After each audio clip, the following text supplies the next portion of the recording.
Okay, so now that we've taken kind of a higher level view of what satellites are and how to approach them, are they worth playing? Well, what do the results say? So, it's not always going to go the way that you want it. In satellites, it's you're working so hard to build up these tickets, and you enter this tournament, and you're so full of optimism, and then it doesn't go well, and that is definitely reality. It sucks. It really really sucks, especially in that millionaire maker last week. I grinded those tickets for almost 2 months, and I thought for sure, I had about a 10% ROI in NBA Showdown. So it's like, dude, I've got $3,700 of tickets. If I get, my 10% ROI holds true in this thing, then, I might be walking away with $4,000 on something I put $900 in. Didn't go that way. I will never, ever, ever, ever complain about profiting $500, but that's the reality. And same thing with DFS. Every night we enter tournaments with optimism and excitement that we're going to win. And I showed you guys on Twitter yesterday my screenshot of May. I played. I took 5 days off and I won 11 days. I lost 15 days and I took 5 days off. So 2/3 of the month I was losing. Again, we talked about this in the Shooters Shoot Steph Curry video last week. That's the reality of it. But with that said, I want to show you what the other side looks like when satellites do go well. So I'm going to show you guys my actual DraftKings CSV.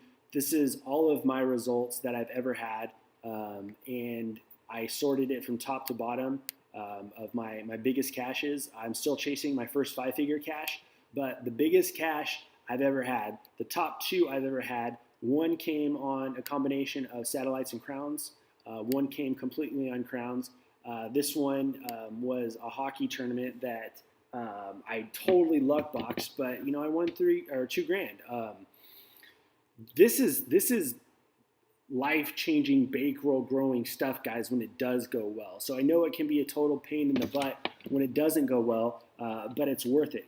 I've got 4 of my top 10 were this way, 5 of my top 30, 7 of my top 20 all came on the backs of satellites. So if you're running hot and you have a good result, that's going to make it even better. If you're struggling and you have like this one right here, it was in January. I was having one of my worst months ever, and I have this on a Saturday night towards the end of the month, and my whole month is changed. And all of a sudden, you're like, dude, like 2019, man, this is not what I had planned. And then you pop something like that, the biggest win of your DFS career, and like 2019, back to feeling good at that. We're going to the top. So I think that you got to look at the good and the bad, and I always try to show you guys full transparency what this can yield. And yeah, we saw how this